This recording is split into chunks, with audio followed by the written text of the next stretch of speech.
जितने भी दल जो जातीय जनगणना का श्रेय लेना चाह रहे हैं वो सब बेहियात बात कर रहे हैं। जातिगत जनगणना का श्रेय पूरे हिंदुस्तान में एकमात्र नेता हमारे नेता आदरणीय लालू प्रसाद यादव जी, तेजस्वी यादव जी का। नमस्कार, मैं राज और आप देख रहे हैं हेलो नालंदा। जैसा कि जाति जनगणना अभी बीच पहलगाम हमले की बैठक चल रही थी, उसी बीच जाति जनगणना निकल के आता है और केंद्र सरकार ने, वो सरकार जो इसके विरोध में थी, उन्होंने मोहर लगा दिया और कहा कि अब केंद्र में भी जाति जनगणना होगा। तो हमारे साथ कट्टर लालूवादी उमेश यादव है। आइए जानते हैं क्या कुछ कहना है इस और इसका श्रेय जो लोग ले रहे हैं उसमें क्या कुछ उनका कहना जानते हैं। आपका स्वागत है हमारे चैनल पर सर। जैसा कि आप देख रहे हैं, केंद्र सरकार द्वारा जाति जनगणना करवाया जा रहा है और सभी पार्टियां इसका श्रेय लेने के लिए होड़ मचा रखे। कोई दूध से नहा रहा है और जो कल चिराग पासवान जी इसके विरोध में थे वो कहते हैं हम इसके अब समर्थन करते हैं। क्या कुछ कहना आपका? देखिए, एक बात आप लोग जानकारी रख लीजिए सबसे पहले कि जितने भी दल जो जातीय जनगणना का श्रेय लेना चाह रहे हैं वो सब बेहियात बात कर रहे हैं। जातिगत जनगणना का श्रेय पूरे हिंदुस्तान में एकमात्र नेता हमारे नेता आदरणीय लालू प्रसाद यादव जी, तेजस्वी यादव जी का ही संघर्षों का नतीजा है कि आज केंद्र सरकार को जातिगत जनगणना कराने के लिए मजबूर होकर राजी होना पड़ा। एक तरफ आदरणीय चिराग पासवान जी भी जाति जनगणना का श्रेय लेने के होड़ में लगे हुए हैं। आप एक भी वीडियो, एक भी बयान उनका सुनाइए कि कभी चिराग पासवान जी भी जातिगत जनगणना की मांग किए। ये या जो आज जो हमारे जदयू के कुछ साथी लोग जो हैं कह रहे हैं कि नीतीश कुमार जी का 90 से मांग, 1990 से मांग है उनकी। तो आपको जानकारी के लिए हम बता दें पत्रकार महोदय कि विगत दिनों जब एनडीए की सरकार और पटना की तो जो सर्वदलीय कमेटी बिहार से गया था लेकर पानी तक और बेटियों की शिक्षा से लेकर रोजगार तक माननीय हर क्षेत्र में बिहार को एक नई पहचान दी है। हमारे नेता इस अवसर पर उपस्थित रहे युवा अध्यक्ष धीरज पटेल, इन्हीं का मांग है जातिगत जनगणना। उपाध्यक्ष अमित यादव, सौरभ कुमार पासवान, सन्नी कुशवाहा, जितेंद्र, दीपांशु कुमार, संजीत यादव, छात्र नगर अध्यक्ष सौरभ यादव, आदित्य पटेल उपाध्यक्ष, संजीत कुमार नगर उपाध्यक्ष, हरिओम वत्स, बिट्टू कुमार, नरेश रविदास, अजय पासवान, आलोक पाटेश्वरी, अभिषेक कुमार, उत्पलकांत कुशवाहा, शाहिद सिद्दीकी, जदयू नेता, अतीउर रहमान, अमित कुमार, अजय ठाकुर, कुणाल कुमार, रोहित कुमार, अनुज कुमार, जो भी इस संघर्ष में साथ दिए हैं सबको श्रेय जाएगा। लेकिन इसका जो सबसे बड़ा श्रेय जो जाएगा उसका नाम है तेजस्वी यादव। इस बात को न बिहार के आवाम या देश की जनता नकार सकता है और न किसी दल कोई अधिक कर सकता है। जितने भी दल श्रेय लेना चाह रहे हैं सबके दिल में हम तो झूठ मूठ का श्रेय ले रहे हैं। इसका तो नायक और महानायक जो भी कहिए वो तेजस्वी यादव। तो नालंदा में सभी पार्टियां मिठाई बांट रहे हैं, अभी लगा रहे हैं, लेकिन आपकी पार्टी का कोई भी अभी ऐसा खुशी का माहौल नहीं रोड पे दिख रहा है कि ऐसा क्यों? देखिए, खुशी अधिक किसको होता है? जैसे आप रास्ते पे चल रहे हैं और चलते चलते आपको 1000-2000 रुपया मिल गया तो आपको खुशी होगा।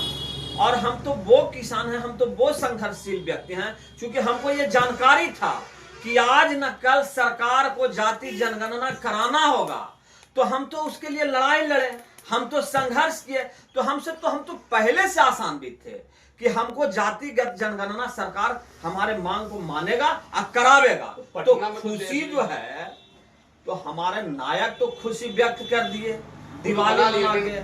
अब बाकी जो छोट भैया जो लोग कहीं देखे नीतीश कुमार को खुशी मना रहे हैं क्या?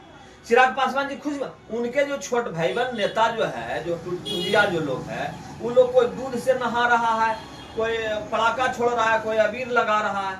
अरे भाई, आप लोग को अनायास खुशी मिल गया और हम तो पहले से हमको था कि जो हम संघर्ष कर रहे हैं इसका परिणाम होगा कि जातिगत जनगणना कराना होगा। क्या जरूरी है जनगणना? अभी फॉरवर्ड जाति के लोग जो हैं, अभी अब देखिए क्या भभकी मार रहे हैं कि जात पात कुछ होता है, पहले वही कहते थे सब कुछ, और अब कहते हैं जितने जात फॉरवर्ड मिलिएगा जात पात जब नहीं होता है तो चमार मंदिर में कहा नहीं जाता था, डोम मंदिर में कहा नहीं जाता था, मुसहर मंदिर में कहा नहीं जाता था, गोवार कुम्हार कुर्मी कोयरी कहा नहीं बाभन और अथी राजपूत के सामने कुर्सी पर बैठे देता था। अगर जात पात नहीं था तो हम लोग भी कहते कि जात पात नहीं होना चाहिए, तो करिए मुसहर के घर में शादी कीजिए, भूमिहार को चमार के घर में कीजिए, दुसाद के घर में, गोबार के घर में, सब लोग सब एक घर में सब शादी ब्याह कीजिए।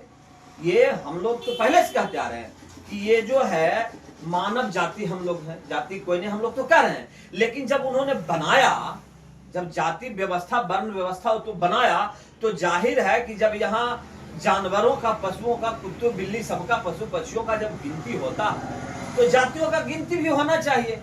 और जब जाति का गिनती होगा तो तब पता चलेगा कि किसका कितना आबादी है, उसके हिसाब से उसको हिस्सेदारी मिलेगा, उसके हिसाब से जो सरकार के योजना है, जो सरकार आरक्षण का व्यवस्था वो मिलेगा।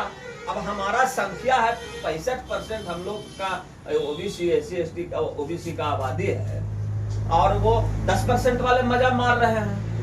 तो जब जाति जनगणना जब होगा तब सबको उचित जनसंख्या के हिसाब से भागीदारी मिलेगी। अब आप खुश हो रहे हैं कि यादवों की संख्या ज्यादा है तो आपको ज्यादा फायदा मिलेगा। देखिए हम लोगों ने सिर्फ यादव के बाद हमारे तो सामाजिक न्याय की पार्टी है और हमारे नेता लालू प्रसाद यादव जी सामाजिक न्याय की लड़ाई हम लोग लड़ते आ रहे हैं। हमेशा वैसे समाज का शोषित, वंचित, पिछड़ा, दलित, अकलियत जो SC ST के लोग हैं, हम लोग उसका लड़ाई लड़े हैं। आप एक भी लड़ाई हमारे नेता के देखिए जो जिसमें वो सिर्फ यादव के लिए खड़ा रहे हैं। हम लोग वैसे समाज के जो अंतिम पायदान पे जो खड़े हैं, हम लोग उसके लड़ाई लड़ते हैं, हमारी पार्टी और हमारे नेता। तो अगर हमारे इस जातिगत जनगणना के सरकार के जो घोषणा किया है करने से, उससे अगर हमारा SC ST OBC भाई पिछड़ा वर्ग जो है, शोषित वंचित लोग सब खुश है, तो उसकी खुशी में हम लोग भी खुश है, शामिल हैं हम लोग। अभी पहलगाम हमला हुआ और लोग काफी दिक्कत था और सब कुछ, सब केंद्र में सारा बैठक चल रहा था, तीनों सेना का बैठक, प्रधानमंत्री जी का, अजीत डोभाल जी का, सबका बैठक चल रहा था। सब लोग आशा कर रहे थे कि स्ट्राइक होगा, दुश्मनों का जो है आतंकवादियों को मार गिराया जाएगा, सब लोग ये सोच रहे थे। इसी बीच केंद्र सरकार ने जातीय जनगणना का ले आया, ये क्या है? ये देखिए, ये बिहार में चुनाव होने वाला है और ये नरेंद्र मोदी जी के द्वारा ये चुनावी बम फोड़ा गया है बिहार चुनाव के लिए। और वैसे भी हम लोग बार बार कहते हैं, सब लोग जानते हैं कि भाजपा का कथनी या करनी में अंतर होता है। वो लोग का नजर कहीं होता है और निशाना कहीं होता है। लोग पहले तो पहलगांव घटना, जो दुर्भाग्यपूर्ण घटना है वो हुआ, उसका जांच होना चाहिए, कौन लोग उसमें शामिल है उसको पहले डिटेन करना चाहिए। लेकिन वो सब नहीं करके अब सोशल मीडिया में चल रहा है, टीवी में चल रहा है, जो बिके हुए जो पत्रकार, जो मीडिया के लोग हैं, वो लोग माने टीवी से ही हमला कर रहे हैं। एंकर लोग अपने बार रूम में बैठ के वहीं से हमला कर रहे हैं, मिसाइल दाग रहे हैं, उधर हमला हो गया, उधर हमला हो गया। बताइए, कोई भी युद्ध का जब तैयारी होता है तो गुप्त रूप से होता है, जानकारी कैसे मिल रहा है उसका? आप बताइए कि सेना आपका बैठा हुआ है, मीटिंग का एक एक बात लीक हो रहा है, तो आप तो करिएगा कुछ नहीं, अगला जो दुश्मन है हमारा वो सब तैयारी कर लेता है। आप बैठे, अब परिणाम देखिए हुआ कि हमला होने के लिए टीवी पे चला कि हमारे सेना के तीनों प्रमुख और आदरणीय प्रधानमंत्री जी, गृह मंत्री, रक्षा मंत्री जी के साथ मीटिंग कर रहे हैं। अब मालूम हो गया कि यहाँ तो चुनाव में है और जो हमारे जो यहाँ नेता हैं, गरीब गुरबा के नेता लालू प्रसाद यादव, तेजस्वी यादव जी का बरसों पुराना मांग है जाति जनगणना, तो लाओ उनको मतलब बिहार चुनाव से भटका देते हैं। चुनाव के लिए पहलगांव हमला हुआ और पहलगांव के बाद पाकिस्तान पर हमला होना था, और उस सब मुद्दा को भुलाने के लिए जातिगत जनगणना का यह बम फोड़ा गया है। तो हम लोग खुश हैं और जनता जान रही है कि किनके संघर्षों का यह नतीजा है जातिगत जनगणना।